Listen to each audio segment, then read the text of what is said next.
समर्थ श्रीराम. आजचा जो भाग आहे भाग क्रमांक 99 आहे. श्रीराम 99 भाग आपला आहे श्री महाराजांच्या कृपेने.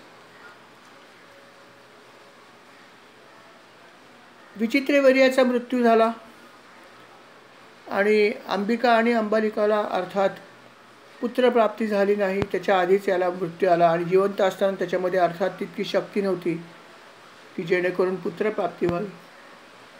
त्यामुळे अर्थात वंशाला दिवा नव्हता. वंशाचा विस्तार कसा करायचा हा मोठा प्रश्न निर्माण झाला होता. आणि त्याच वेळेस सत्यवती जी आहे या सत्यवतीने आधी परत एकदा विनंती केली होती भीष्मालाच की बघा तुम्ही त्यांच्याशी संग करा चालेल आणि पुत्रप्राप्ती झाली तर फार बरं होईल. परंतु त्याने सांगितलं माते मी आधीच तुला सांगितलं आहे त्यावर मी आजही कायम आहे की मी माझं ब्रह्मचर्य व्रताचा भंग करणार नाही. तेव्हा ही आज्ञा तू मला देऊ नकोस, क्षमस्व. मग तिने विचार केला की आता काय करायचं. मग तिला आठवण झाली अर्थात व्यासमुनींची आठवण झाली. आणि व्यासमुनींना तिने सांगितलं की आता तुम्ही एक काम करा, तुम्ही या दोन ज्या काशीराजाच्या कन्या आहेत ज्या विचित्रवीर्याशी लग्न करून इथे आल्या त्यांना अर्थात संतती नाही आणि म्हणून तुम्ही त्यांच्याशी संग करा ज्यामुळे आमच्या या वंशामध्ये अर्थात पुत्रप्राप्ती होईल आणि संतती येईल. माता सत्यवतीने आज्ञा दिली म्हटल्यावर व्यासमुनी म्हणाले माता तुझी आज्ञा मी कशी तोडू, तुझ्या आज्ञेचं मला पालन करावंच लागेल. आणि म्हणून त्यांनी या दोन ज्या मुली होत्या कन्या होत्या अंबिका आणि अंबालिका यांच्याबरोबर संग करायचं ठरवलं आणि त्यांनी संग केला सुद्धा. पण गंमत अशी झाली की संग करताना हे जे ऋषी होते हे खूप मोठे तपश्चर्या यांची होती. आपल्याला तर माहिती आहे व्यासमुनी हे किती मोठे तपश्चर्या करणारे महान ऋषी होते. जेव्हा ते एका मुलीकडे गेले संग करण्यासाठी तेव्हा अर्थात तिची काही एवढी इच्छा नव्हती संग करायची. कारण काय की कुठे व्यासमुनी आणि कुठेही मुलगी. व्यासमुनी तसे बऱ्यापैकी वयाने सुद्धा मोठे होते आणि मोठे तपश्चर्या करणारे महान संत होते. आणि त्यांची जी देहयष्टी होती ती बघितल्यावरतीच तिला त्यांच्याशी अशा प्रकारची गोष्ट करायची इच्छाच नव्हती राहिली. आणि त्यामुळे तिला हे समजेना की आता ह्या आज्ञेचं पालन मी करू कसं. परंतु काय करावं, सासूची आज्ञा आहे. सत्यवतीने सांगितलं की तुला यांच्याबरोबर संग करायचा आहे, आज ते येतील. आणि व्यास म्हणाले माते तुझ्या आज्ञेचं मी पालन करतो. आणि म्हणून ते तिथे गेले. रात्री गेल्यावरती जेव्हा व्यासमुनींना तिने पाहिलं अर्थात त्यांचं तेज बघितल्यावरती तिला ते तेज त्याला सहन होईना त्या मुलीला. आणि म्हणून तिने घट्ट डोळे मिटून घेतले. मनामध्ये म्हणले की मी तुमचं तेज सहन करू शकत नाही, तुम्हाला बघू शकत नाही मी. आणि तिने घट्ट डोळे मिटून घेतले आणि अर्थात ऋषींनी आज्ञेप्रमाणे तिच्याशी संग केला. सर्व संग केला त्यावेळेस तिचे डोळे पूर्णपणे मिटलेले होते आणि अशा अवस्थेत त्यांनी तिच्याशी संग केला. आणि त्याचा परिणाम असा झाला की तिला जो मुलगा झाला यथावकाश तो मुलगा अर्थात धृतराष्ट्र हा दृष्टीहीन होता. आता काय करावं. सत्यवतीने पाहिलं की मुलगा झाला पण दृष्टहीन झाला. तो म्हणत तिने आपल्या मुलाला विचारलं सत्यवतीने व्यासानं अरे हे असं कसं झालं, तुझ्यासारखा एवढा मोठा महान तपस्वी आहे आणि हे असं का घडलं. ते म्हणाले मी सगळं बरोबर केलं परंतु असं झालं की तुझ्या ह्या सुनेने डोळे मिटून घेतले मला बघितल्यावर आणि डोळे मिटल्यामुळे हे असं झालं. तुझा जो हा नातू आला हा अंध निर्माण झाला, माझा दोष काही नाही. तेव्हा ती म्हणलेली ठीक आहे झालं ते झालं, आता दुसऱ्या सुनेकडे जा, तिच्यापासून गर्भप्राप्ती होईल ना, तिच्याकडे जा.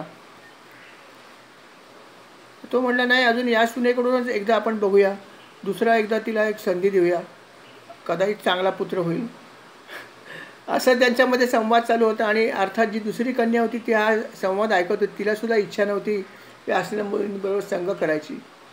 परंतु सासूची आज्ञा जी आहे ती पालन करणं भाग होतं.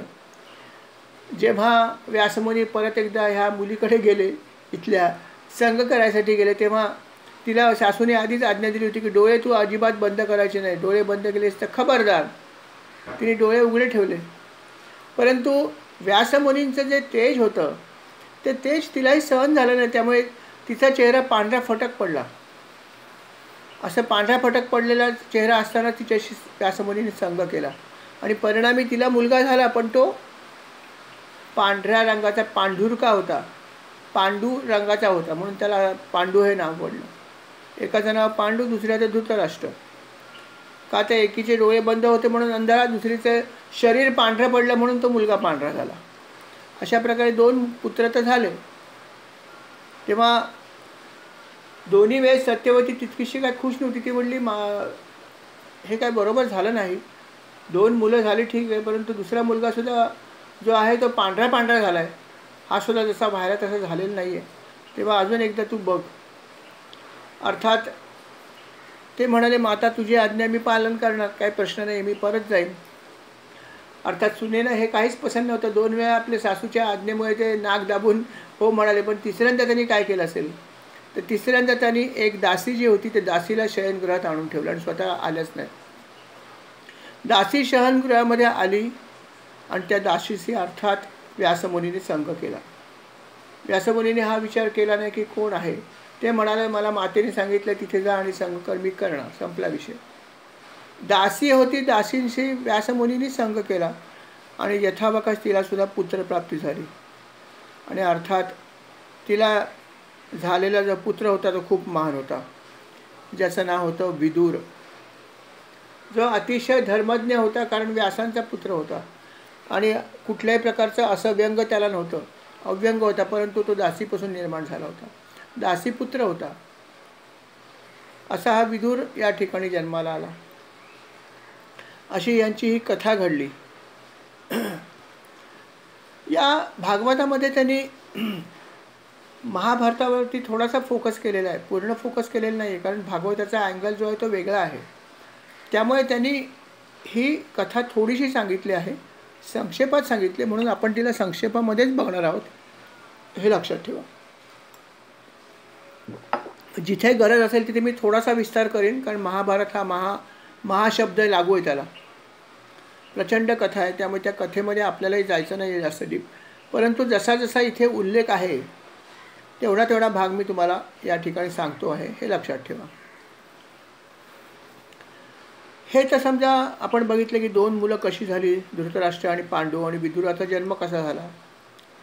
त्याच्यानंतर त्यांनी संक्षेपामध्ये हे सांगितले की धृतराष्ट्र जो आहे तो अंधारा होता, तरी पण त्याला पत्नी मिळाली गांधारी, जी अतिशय पतिव्रता होती, गांधार देशाच्या राजाची कन्या होती. आणि तिने धृतराष्ट्राबरोबर विवाह केला आणि आपले डोळे अर्थात बांधून घेतले. का तर माझा नवरा जर ही जग बघू शकत नाही तर मी पण त्याच्यासारखी राहीन. आणि गांधारी म्हणून खूप मोठी अशी प्रसिद्ध स्त्री झाली त्याच गोष्टीमुळे, पतिव्रता होती. तिलासुद्धा 100 पुत्र झाले, जे 100 कौरव म्हणून प्रसिद्ध झाले. पण या 100 कौरवांना अर्थात एक कन्या होती, फक्त एक, तिचं नाव होतं दुष्यला. अशा प्रकारे ह्या विचित्रवीर्यांच्या पत्नीपासून धृतराष्ट्राला हे अशा प्रकारची संतती प्राप्त झाली. पांडू जो होता, पांडूची पत्नी होती कुंती. अर्थात पांडूला सुद्धा 2 पत्न्या होत्या. पांडूला कुंती आणि माद्री ह्या 2 कन्या होत्या, 2 पत्नी होत्या. त्यातली ही जी कुंती होती, अर्थात तिला दुर्वास ऋषींनी वर दिला होता. दुर्वासांची तिने सेवा खूप चांगली केली होती, म्हणून दुर्वास ऋषी तिच्यावर प्रसन्न झाले आणि त्यांनी तिला वर दिला होता की तुला मी हे 5 मंत्र देतो आहे, 5 देवतांचे आहेत, यांचा जर तू जप केलास, यांचं जर स्मरण केलंस तर तुला त्यांच्यापासून पुत्रप्राप्ती होईल, असा वर दिला होता. जेव्हा तिने सेवा केली तेव्हा ती लहान होती अर्थात, आणि म्हणून तिला हे सगळं काय समजलं नाही तितकंसं. परंतु नंतर तिला काही दिवसांनी असं वाटलं की मला जे मंत्र दिलेत ते खरे आहेत का खोटे आहेत त्याचा आपण पडताळा बघूया, खरोखर असं काय होऊ शकतं का नाही होतं.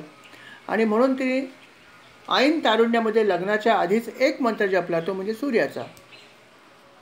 आणि सूर्यमंत्र जेव्हा तिने जपला तेव्हा अर्थात सूर्यदेवता तिथे अवतीर्ण झाली. सूर्यदेवता प्रसन्न झाले आणि सूर्यदेवता म्हणाली तुला आता हा जो मंत्र जपला आहे त्याच्यामुळे अर्थात तुला पुत्रप्राप्ती होईल माझ्यापासून, तेव्हा ती घाबरली आणि म्हणाले, अहो असं करू नका, मी तर अजूनही लग्न केलेलं नाही, मी कुमारिका आहे, तेव्हा मला बट्टा लागेल. तर ते म्हणाले, त्याची तू काळजी करू नकोस, जरी तुला माझ्यापासून पुत्रप्राप्ती झाली तरी पण तुझं कौमार्य भंग होणार नाही, याची मी शाश्वती देतो. अशा प्रकारे सूर्यदेवतेने सांगितलं. तिने बरीच विनवणी केली की नको नको, मला आता तुमच्या वराची गरज नाही. तो म्हणाला, असं होऊ शकत नाही. एकदा का तुम्ही देवतेला प्रसन्न केलंत आणि जर ती देवता प्रसन्न झाली आणि जर तुम्हाला दर्शन दिलं तर ते दर्शन व्यर्थ जात नाही. तुम्हाला काहीतरी गोष्ट घ्यावीच लागेल, किंबहुना तो प्रसाद दिल्याशिवाय ती परत जाणारच नाही, हे लक्षात ठेवा. आणि म्हणून तुला पुत्रप्राप्ती होईल आणि होणारच. आणि अर्थात सूर्यापासून तिला एक अतिशय सुंदर असा तेजस्वी मुलगा झाला, ज्याचं नाव होतं कर्ण.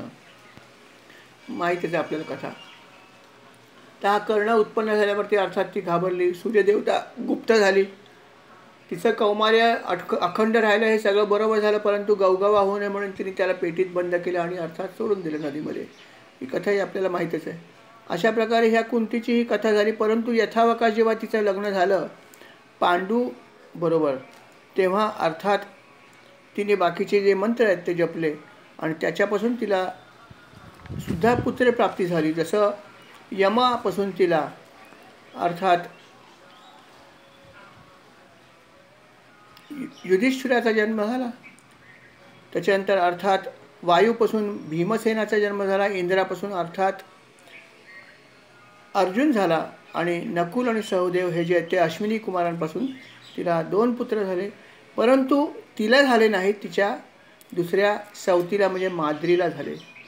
कारण असं होतं की पांडू जो आहे त्याला सुद्धा हाचाच हे त्रास होता. म्हणून हे मंत्र जे आहेत ते 2 मंत्र जे होते त्यातला एक मंत्र तिने माद्रीला दिला आणि म्हणाले की तुला सुद्धा ह्या मंत्राचा जप केला तर पुत्रप्राप्ती होईल. तिने अश्विनी कुमारांचा तो मंत्र जेव्हा जपला तेव्हा तिला सुद्धा 2 पुत्र झाले, नकुल आणि सहदेव. अशा प्रकारे हे 5 पांडव जे आहेत ते त्यांचा जन्म झाला. ही कथाही आपल्याला अर्थात माहीत आहे. हे जे 5 पांडव होते त्यांचेही काही पुत्र होते, अनेक पुत्र होते, परंतु काही पुत्रांची नावं आपण ऐकूया. जसं युधिष्ठिर हा जो होता त्याच्या पुत्राचं नाव होतं प्रतिविंध्य. भीमसेनाचा एक पुत्र होता, त्याचं नाव होतं श्रुतसेन. अर्जुनाचा पुत्र होता श्रुतकीर्ती. नकुलाचा शतानिक, सहदेवाचा श्रुतकर्मा असे. आणि भीमसेनेला अजून एक प्रसिद्ध पुत्र होता ज्याचं नाव अर्थात होतं घटोत्कच, जो त्याला हिडिंबा नावाच्या राक्षसनीपासून झाला होता. असे या सर्वच 5 पांडवांनी वेगवेगळे विवाह केले होते. त्यांच्या अनेक पत्री प्रत्येकाच्या होत्या. अर्जुनाने तर एका नागकन्येशी सुद्धा विवाह केला होता. सुभद्रेशी तर केला होताच, पण एका नागकन्येशी विवाह केला होता उलुपी नावाचा. आणि तिच्यापासून त्याला एक पुत्र झाला होता ज्याचं नाव होतं इरावान. तसंच त्यांनी मणिपूरचा जो नरेश होता त्याच्या कन्येशी सुद्धा विवाह केला होता. त्याच्यापासून सुद्धा त्याला एक पुत्र प्राप्त झाला ज्याचं नाव होतं बभ्रुवाहन. हा सुद्धा खूप पराक्रमी असा पुत्र होता. आणि अर्थात सुभद्रेशी लग्न केले ही सुद्धा एक अतिशय प्रसिद्ध अशी कथा आहे.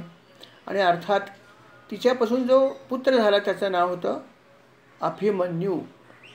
म्हणजेच कोण तर शुकमुनी सांगतात अभिमन्यू म्हणजेच तुझे वडील. परीक्षित राजाला सांगतात, कारण परीक्षिताचा मुलगा अभिमन्यूचा मुलगा परीक्षित आहे. आणि ही सगळी कथा परीक्षित राजा ऐकतो आहे शुकमुनींकडून. म्हणून त्यांनी हे सगळं सांगितलं की तुझा पिता जो आहे तो म्हणजे अभिमन्यू, जो अर्जुनाला सुभद्रेपासून झाला. अशा प्रकारे ही सगळी वंशावळ जे आहे ते शुकमुनी सांगता आहेत. ते त्याला म्हणाले की बाबा रे, कुरुवंश जेव्हा नष्ट झाला तेव्हा तू सुद्धा कदाचित जळून खाक झाला असतास, परंतु भगवान श्रीकृष्णाने तुला ब्रह्मास्त्रापासून वाचवलं म्हणून तू जिवंत राहिलास. त्या अश्वत्थाम्याने तू जेव्हा आतमध्ये होतास तेव्हाच हे अस्त्र चालवलं होतं, पण भगवंताच्या कृपेने तुला मृत्यू आला नाही, किंवा आला असेल तरी पण तू परत एकदा जिवंत झालास. असं घडलेलं आहे. ही सगळी कथा शुकमुनी त्याला सांगतायत. त्याच्या पुढे ते म्हणाले आणखीन बघा, ही कथा तर पास्ट होता त्याचा, पण थोडंसं भविष्य पण त्यांनी सांगितलं आहे. ते म्हणाले की असं आहे राजा, हेही लक्षात ठेव की याच्यानंतर तुला तक्षक चावणार आहे आणि त्याच्यामुळे अर्थात तुला मृत्यू पण येणार आहे. ज्याच्यासाठी आपण ही कथा ऐकतोय तेवढ्यासाठीच तर ऐकतोय की तुला 7 दिवसामध्ये मृत्यू येणार आहे तक्षक चावून. ही घटना तर घडणारच आहे. परंतु ते झाल्यानंतर जे पुढे आणखीन काय होणार तेही ऐक, की ते जेव्हा घडेल, तुझा मृत्यू जेव्हा सर्पदंशाने होईल, त्यावेळेस तुझा जो मुलगा आहे जन्मेजय, हा जन्मेजयाला अतिशय राग येईल, त्याला क्रोध येईल आणि मग तो ऋषींना असं म्हणेल की ज्या दुष्ट लोकांनी किंवा ज्या दुष्ट नागाने माझा वडिलांचा मृत्यू आला, त्या नागांचा मी विध्वंस किंवा त्या सर्पवंशाचा मी विध्वंस करू इच्छितो, अशी इच्छा त्याच्या मनामध्ये निर्माण होईल. आणि अशी इच्छा निर्माण झाल्यावरती अर्थात त्याला योग्य असे ऋत्विज त्या ठिकाणी प्राप्त होतील आणि तो सर्पयज्ञ करेल.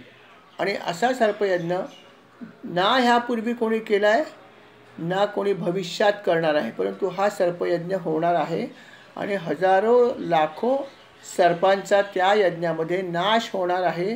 हेही पुढे जाऊन घडणार आहे. ही भविष्यवाणी पण अर्थात शुक मुनींनी आधीच सांगितली.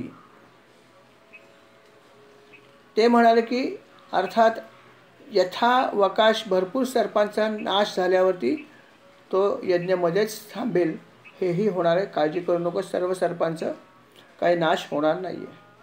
ही सुद्धा भविष्यवाणी जी आहे त्यांनी आधीच सांगितली राजाला या कथेच्या दरम्यान.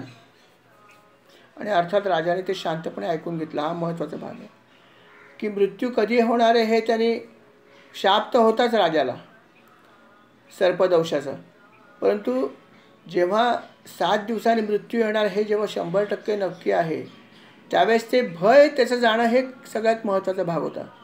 पण ते भय, ही कथा पूर्ण व्हायच्या आधीच गेलं, लक्षात ठेवा.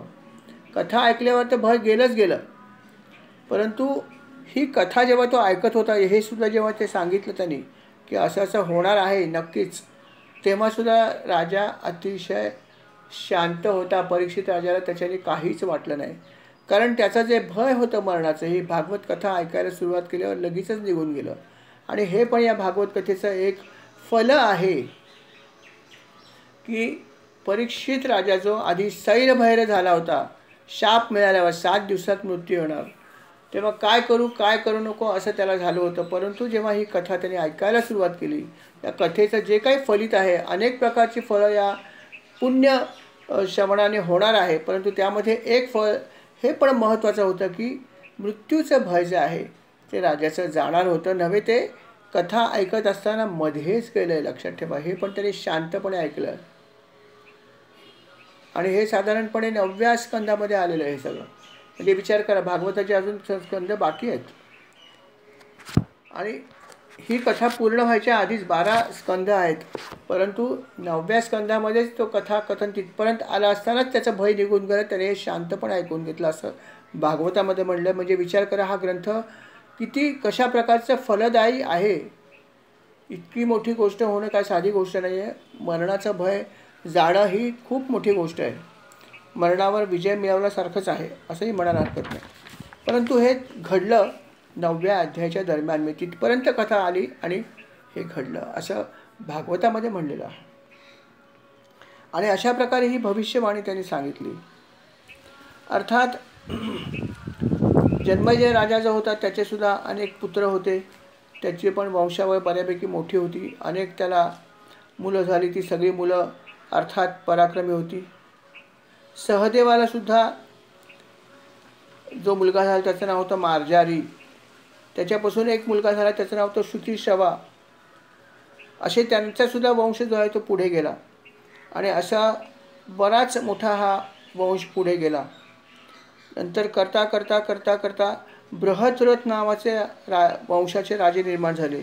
यांनीसुद्धा 1000 वर्ष भारतवर्षावर राज्य केलं. अशा प्रकारे हा जो वंश आहे तो पुढे पुढे जात राहिला.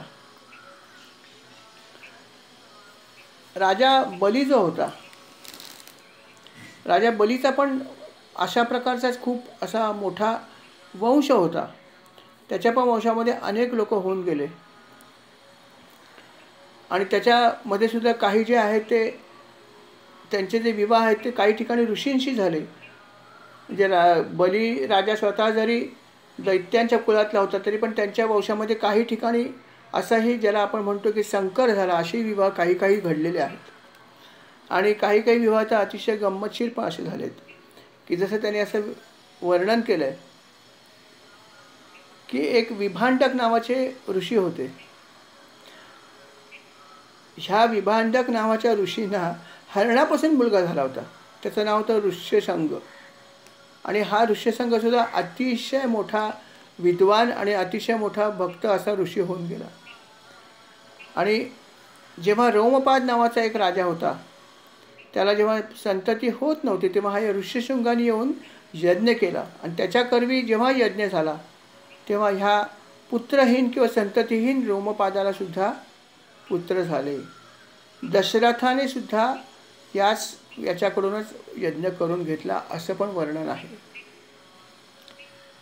असे ही याची संतती आहे ती खूप मोठी आहे. याची वंशावळ खूप मोठी आहे. कुंतीची कथा तर आपण ऐकलीच की कर्ण जो होता कर्णाचा तिने त्याग केला. अर्थात कर्णाचा त्याग जरी केला तरी पण कर्ण हा अर्थात कुंतीचा मुलगा होता म्हणजे पांडवच होता शेवटी. आणि हा पांडव जो होता त्याचा अर्थात सांभाळ जो आहे तो एका रथ चालवणाऱ्या अधिरथाने केला. अधिरथ म्हणला जातं आणि अधिरथाने त्याला सांभाळलं आणि म्हणून तो सूतपुत्र म्हणून प्रसिद्ध झाला. परंतु तो अतिशय पराक्रमी होता. या कर्णाला सुद्धा एक मुलगा होता ज्याचं नाव होतं वृषसेन. वृषसेन पण खूप चांगला पुत्र होता त्याचा. आणि अशा प्रकारे पांडवांचे वंश हा अशा प्रकारे पुढे गेला. कर्ण जरी अधिकृत जरी नसला पांडव तरी पण पांडवांचाच होता तो भाग. आणि म्हणून त्यांनी याचं वर्णन केलं की पांडवाच्या वंशामध्ये कर्णाचा जो मुलगा आहे त्याचं त्यांनी नाव सांगितलं की वृषसेन. याची जी 2-3 मुलं होती कर्णाची त्यातल्या एकाचा वध प्रत्यक्ष अर्जुनाच्या हातूनच झाला आहे. आणि तो पण त्यांनी त्याच्या समोरासमोर केला की कर्ण खूप पराक्रमी होता असं म्हणलं जायचं. परंतु अर्जुन त्याला म्हणाला की तुझ्या पराक्रमाच्या इतके मी आजपर्यंत खूप वावड्या ऐकलेल्या आहेत. तुझा पराक्रम किती आहे तो आता दाखव मला. आणि तिथे सगळे कौरवसुद्धा होते. दुर्योधन होता. तो म्हणाला तुला ह्या कर्णावर फार अभिमान आहे ना. हा फार पराक्रमी आहे म्हणून आता बघ मी याच्यासमोर याच्या मुलाचा वध करतो असं त्याने सांगून कर्णासमोर कर्णाच्या मुलाचा वध केला. पण कर्ण काहीही करू शकला नाही. कर्ण पराक्रमी जरी असला तरी अर्जुना इतका नव्हता ही सत्य आहे. कारण ही गोष्ट व्यवस्थित महाभारतामध्ये सांगितली आहे की नेहमी असं म्हणलं जातं की कर्णाने त्याला खूप दुर्योधनाला चढवलं होतं किंवा कर्णाने बऱ्याच काही गोष्टी केल्या होत्या असं महाभारतात म्हणलं आहे. आणि त्या कर्णाच्या पराक्रमावर त्याला फार भरोसा होता दुर्योधनाला. त्याला द्रोणांवर किंवा भीष्मांवर तितका विश्वास नव्हता. कारण त्याचं असं म्हणणं होतं की हे सगळे पांडवांच्या बाजूने आहेत. हे आतून पांडवांना सामील आहेत. त्यामुळे हे युद्धाचे नाटक करतात. हे युद्ध नीट करत नाही आहेत मनापासून. पण माझा हा जो मित्र आहे अंगराज ज्याला मी अंगर देशाचं राज्य दिलं आहे हा मात्र माझा खरा मित्र आहे. आणि हा जेवढा पराक्रमी आहे तेवढा कोणीच नाही आहे. आणि त्याला विश्वास होता की कर्ण ज्या दिवशी युद्ध करेल अर्जुनाचा नक्की नाश होईल अशी त्याची धारणा होती. आणि म्हणूनच हे महाभारत जे आहे त्याच्यामध्ये ह्या गोष्टी घडल्या असं म्हणलं होतं. आणि म्हणून अर्जुन त्याला म्हणाला की तुझ्या समोर मी तुझ्या मुलाचा वध करतो. जर तू मोठा जर स्वतःला समजत असेल शौर्यवान तर आता तू ही गोष्ट मला करण्यापासून परावृत्त करून दाखव. आणि सर्व कौरवांच्या साक्षीने अर्जुनाने त्याच्या मुलाचा वध केला. पण कर्ण त्यावेळेस काहीही करू शकला नाही. अर्जुनाला थांबवू शकला नाही. आणि त्यावेळेस तो सशस्त्र होता असं नाही की शस्त्र नव्हतं. परंतु हे त्यांनी सिद्ध करून दाखवलं की सर्वश्रेष्ठ धनुर्धारी मीच आहे.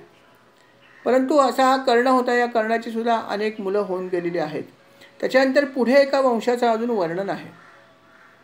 आणि तो वंश म्हणजे अर्थात अतिशय परमपवित्र असा वंश आहे की ज्या वंशातील लोकांच्या कथा जर आपण ऐकल्या त्यांचं श्रवण जर आपण केलं तर मनुष्य पापांपासून मुक्ती होईल.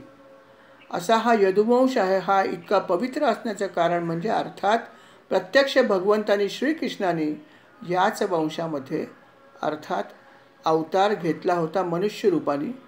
आणि म्हणून यदुवंशाशी निगडीत जेवढ्या कथा आहेत त्या कथा जर मनुष्याने श्रवण केल्या तर त्याची पापांपासून मुक्तता होते, असं फल भागवतामध्ये सांगितलेलं आहे. म्हणून कृष्णकथेला खूप महत्त्व आहे. आणि हा कृष्णकथा हाच पूर्ण भागवताचा गाभा आहे. आणि अशा ह्या यदुवंशामध्ये सुद्धा अर्थात अनेक राजे होऊन गेले, अनेक लोक होऊन गेले. त्यांचं पण थोडं थोडं वर्णन या ठिकाणी त्यांनी केलेलं आहे. कारण काही लोकांची आपल्याला माहिती असते, प्रसिद्ध असतात, काही अप्रसिद्ध असतात, काही थोडे प्रसिद्ध असतात. त्यात त्यांनी अजून एक वर्णन केलं आहे की कृतवर्य जो होता त्याचा जो पुत्र होता त्याचं नाव होतं अर्जुन. आणि हा जो कार्तवीर्य अर्जुन ज्याला म्हणलं जातं की ह्याने अर्थात दत्तात्रेयांकडून योगविद्या आणि सिद्धी या दोन्ही मिळवल्या होत्या. दत्तात्रेयांची त्याने उपासना केली होती, अर्थात भगवंताचे अंशावतार होते. आणि त्यांच्याकडून त्यांनी योगविद्या आणि सिद्धीसुद्धा प्राप्त करून घेतली होती. आणि असा हा कार्तवीर्य सहस्त्रबाजू अर्जुन हा अतिशय पराक्रमी होता. आणि 85,000 वर्ष त्यांनी राज्य केलं.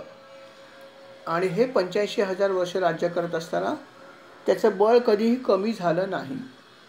कारण त्याला अर्थात भगवंताचा आशीर्वाद होता, योगविद्या आणि सिद्धी त्याला प्राप्त झाल्या होत्या. त्यांनी असं आणखीन एक छोटीशी छान टीप दिली.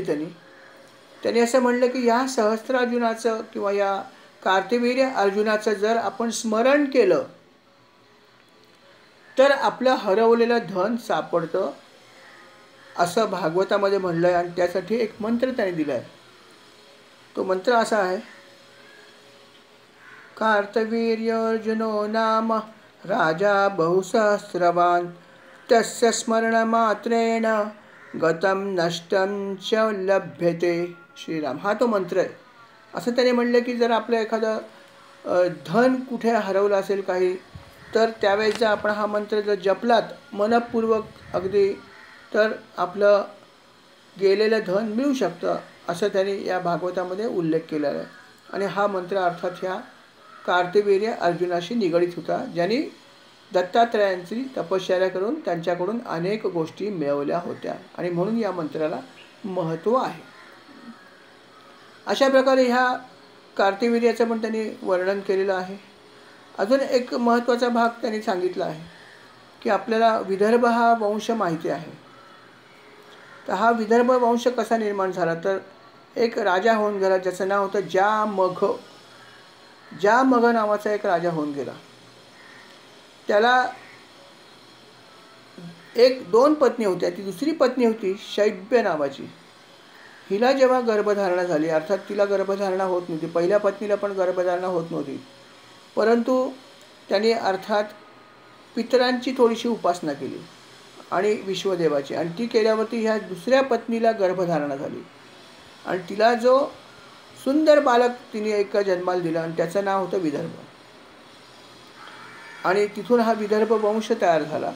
आणि त्याचं लग्न जे आहे ते भोजच्या नावाच्या एका साध्वी स्त्रीशी झालं.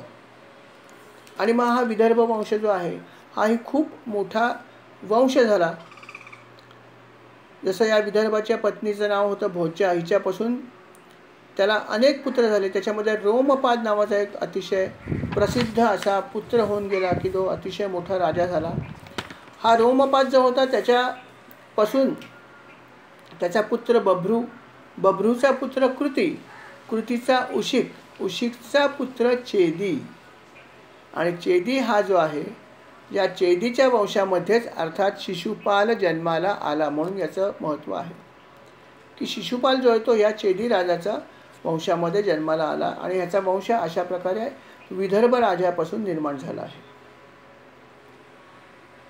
अशा प्रकारे ही एक कथा त्यांनी सांगितली की शिशुपाल कुठून निर्माण झाला, तो वंश मुळात कसा होता, हे थोडंसं त्यांनी माहिती या ठिकाणी दिली. त्याचप्रमाणे अजून एका महत्त्वाच्या व्यक्तीचं त्यांनी सांगितलं आहे. ती म्हणजे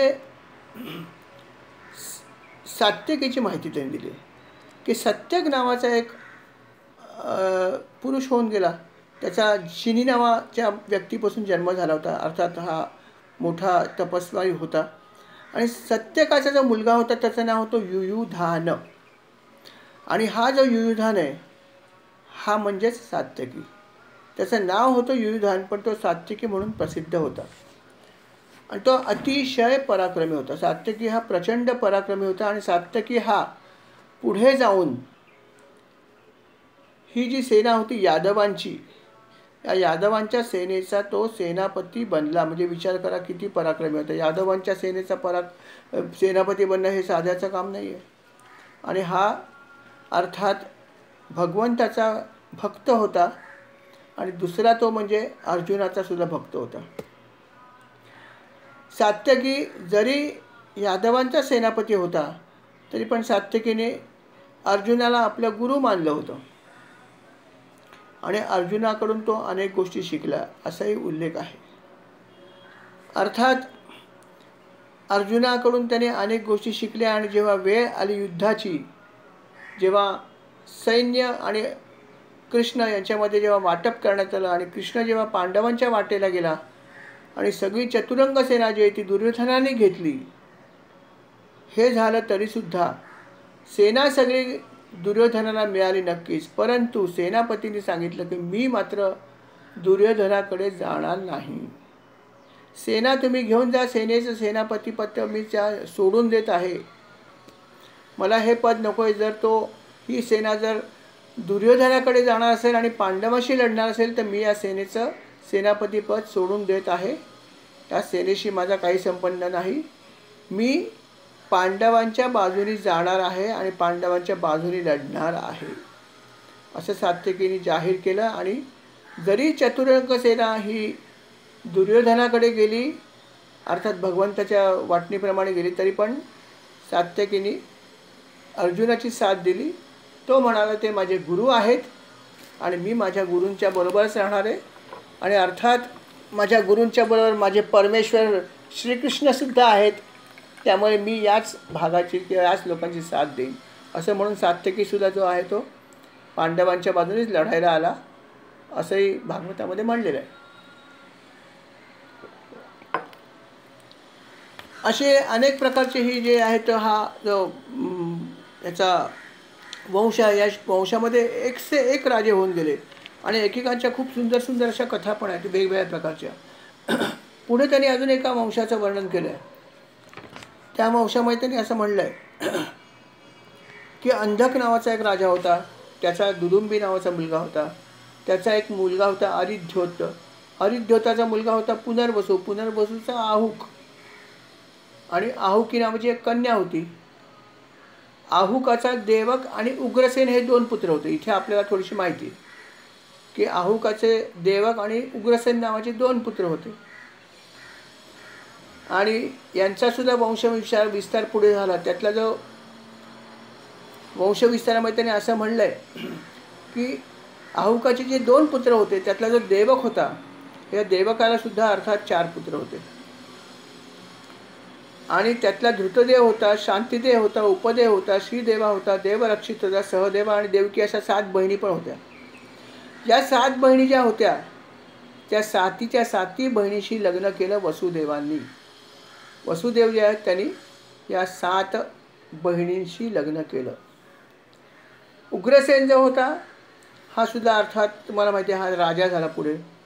आणि या उग्रसेनाचे सुद्धा 9 पुत्र होते आणि अर्थात 5 कन्यासुद्धा होत्या. आणि तो उल्लेख तर आपण वाचला की वसुदेवांशी यांच्या कन्येचा विवाह झाला. अशा प्रकारे ही वंशावळ पुढे पुढे पुढे पुढे चालत गेली. यदुवंश हा सर्वात पवित्र वंश मानला जातो आणि म्हणून त्यांनी म्हटलं की याच्याशी निगडीत सुद्धा काही गोष्टी तुम्ही जरूर ऐका. ह्या कथा जरी ऐकल्यात तरीसुद्धा तुमच्या मनामधलं पाप कमी होईल. आणि पाप जर तुमच्या मनातच निर्माण झालं नाही तर तुमचं शरीर कसं पाप करेल. आणि अशा प्रकारे म्हणून त्यांनी ह्या कथा वारंवार ऐका असं म्हणलेलं आहे. पुढे त्यांनी अजून एकाचं वर्णन त्यांनी केले ते म्हणजे असं की एक राजा होता वृद्ध शर्मा नावाचा. हा जो होता त्याची जी पत्नी होती शूतदेवी, यांच्यापासून तिला जो मुलगा झाला त्याचं नाव होतं दंतवक्र. अर्थात हा प्रसिद्ध आहे. कारण हा दंतवक्र म्हणजे कोण, तर अर्थात सनकादिक ऋषींनी शाप दिल्यामुळे तो आधीच्या जन्मामध्ये हिरण्याक्ष नावाचा राक्षस बनला होता, ज्याचा वध केला भगवंतानी. परंतु त्याला 3 वेळा जन्म घ्यायचा होता ना, आणि त्यामुळे हिरण्याक्षाचा मृत्यू एकदा झाला, परंतु त्याने परत जन्म घेतला आणि त्यावेळेस तो जन्माला आला. त्याचं नाव होतं दंतवक्र. आणि हा अर्थात हिरण्याक्षाचा पुढचा जन्म होता. शापाप्रमाणे हे घडत होतं. आणि चेदीराज जो होता, चेदी देशाचा राजा दमघोष, हा जो आहे यांनी लग्न केलं होतं श्रुतश्रवा नावाच्या एका कन्येशी. आणि त्यांना जो पुत्र झाला त्याचं नाव होतं शिशुपाल. अर्थात हिरण्याक्ष आणि हिरण्यकश्यपू. हिरण्यकश्यपू आणि हिरण्याक्ष या दोघांनी जो परत जन्म घेतला होता तो या ठिकाणी जो आहे तो अशा प्रकारे घेतला होता. एक शिशुपाल म्हणून जन्माला आला आणि दुसरा दंतवक्त्र म्हणून जन्माला आला. या दोघांनी सुद्धा या द्वापार युगामध्ये परत एकदा जन्म घेतला आणि अर्थात त्यांचं नाश करण्याचं काम जे आहे ते भगवंतालाच करायचं होतं. आणि म्हणून भगवंतानी सुद्धा जन्म घेतला होता. आणि अर्थात ह्या कथेमध्ये ते पुढे यथावकाश येईलच की त्याचा वध कशा प्रकारे झाला हेही पुढे येईल. या ठिकाणी सुरुवातीला फक्त त्यांनी त्यांचं कुळ कुठलं होतं, त्यांचा जन्म कुठून झाला, कोणाचा जन्म कुठून झाला हे सगळे वंशावळ त्यांनी दिले. खूप मोठे वंशावळ आहे, परंतु त्यातले जे महत्त्वाचे जे लोक आहेत त्यांचा फक्त आपण उल्लेख लक्षात ठेवूया, काय थोडासा ऐकूया. कारण त्यांच्यापासून काही जे पुत्र झाले ते अतिशय प्रसिद्ध झाले आणि त्याची आपल्याला नक्कीच माहिती आहे. वसुदेव जे होते त्यांच्या जसं वर्णन आलं की अनेक पत्न्या होत्या, जसं पौरवी, रोहिणी, भद्रा, मदिरा, रोचना, इला, देवकी. अर्थात देवकी त्यांची पट्ट राणी किंवा मुख्य राणी होती. पण रोहिणीसुद्धा त्यांची आवडती राणी होती. आणि रोहिणीपासून अर्थात वसुदेवांना बलराम, गद, सारण, दुर्मद, विपुल, ध्रुव आणि कृत हे सगळे पुत्र झाले. परंतु अर्थात अतिशय प्रसिद्ध म्हणजे बलरामच होता. आणि गद पण काही बऱ्यापैकी प्रसिद्धीला होता, परंतु बलराम हा अर्थात अवतारी पुरुष होता. आणि रोहिणीपासून अर्थात त्याचा जन्म झाला. पौरवीपासून पण त्यांना अनेक पुत्र झाले, 12 पुत्र झाले. अशा प्रकारे याचा वंशविस्तारसुद्धा भरपूर झाला. बरेच लोकांना बऱ्याच कन्या झाल्या, पुत्र पण झाले. त्याच्यामध्ये अर्थात ह्या वंशामध्ये सुद्धा त्यांनी असं म्हणलं आहे की जे जे लोक झाले हे सर्व भाग्यवान होते, कारण यांच्याच वंशामध्ये भगवंताने अवतार घेतला होता. आणि ज्या वंशामध्ये भगवंत अवतीर्ण होतात त्या वंशातील नव्हे तर त्या वंशातील 12 पिढ्यांचा उद्धार होतो असं म्हणलेलं आहे. म्हणून ते हे जे जे लोक त्या वंशात निर्माण झाले त्याच्या आधी आणि मागे ह्या 12 पिढ्यांचा जो आहे तो उद्धार झाला, कारण या ठिकाणी भगवंताने अवतार घेतला होता. आणि म्हणूनच खरोखर चांगली संतती होणं खूप महत्त्वाचं आहे. जर एखादी अशी संतती जर चांगली आपल्याला निर्माण झाली तर केवळ आपला नव्हे तर आपल्या पिढ्यांचा सुद्धा उद्धार होऊ शकतो. म्हणून चांगल्या प्रकारचा पुत्र होण्यासाठी प्रयत्न केला पाहिजे. अर्थात हे प्रयत्न म्हणजे अर्थात तपश्चर्याच पाहिजे, भगवंताचा आशीर्वादच पाहिजे. आणि हा असेल तरच हे सगळं शक्य आहे.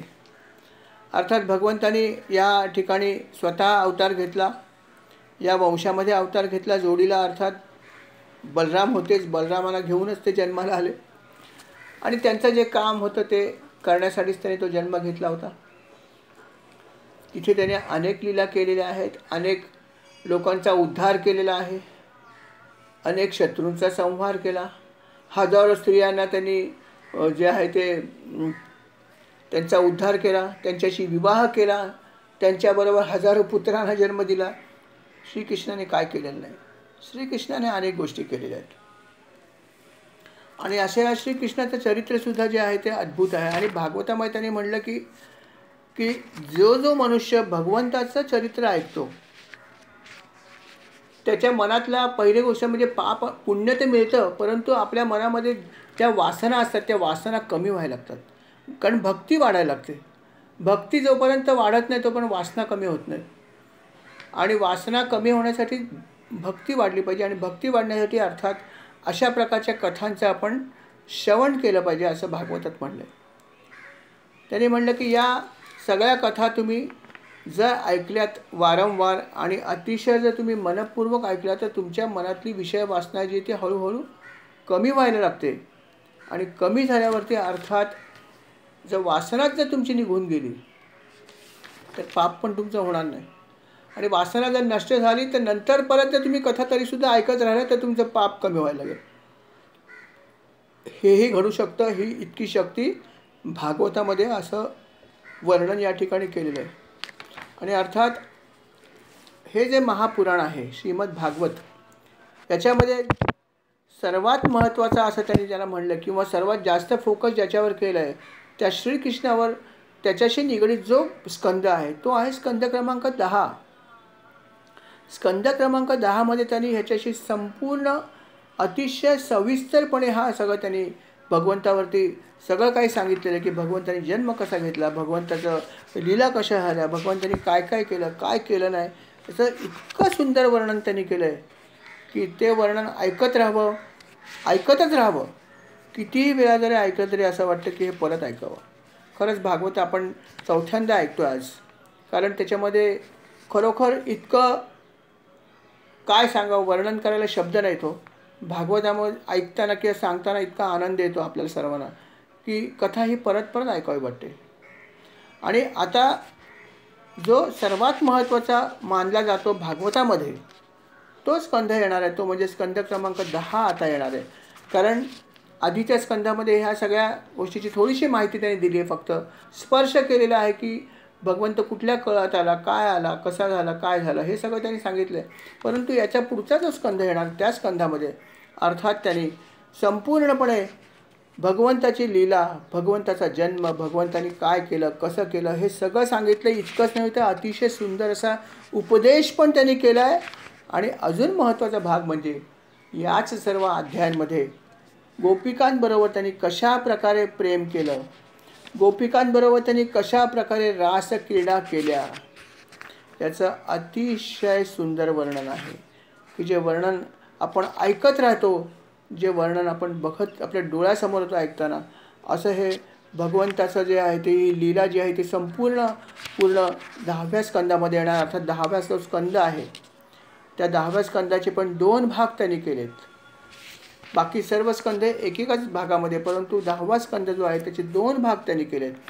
त्यातला जो पहिला जो भाग आहे 10व्या स्कंदाचा पूर्वार्ध, त्याच्यामध्ये 49 अध्याय आहेत.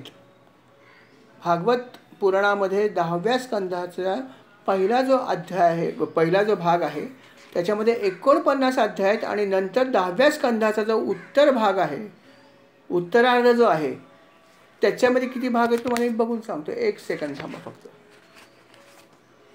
10वा स्कंद किती मोठा आहे बघा, किती मोठा आहे 10वा स्कंद. बापरे, 70, 74, 80, बापरे 83, बघा 90 आहेत. 90 जे आहेत ते अध्याय आहेत दुसऱ्या भागामध्ये. 49 आणि 90 इतके अध्याय फक्त 10व्या स्कंदामध्ये आहे. म्हणजे विचार करा 10व्या स्कंदामध्ये किती अतिशय त्यांनी सविस्तरपणे संपूर्ण श्रीकृष्णाचं सगळं त्यांनी सांगितलेलं आहे.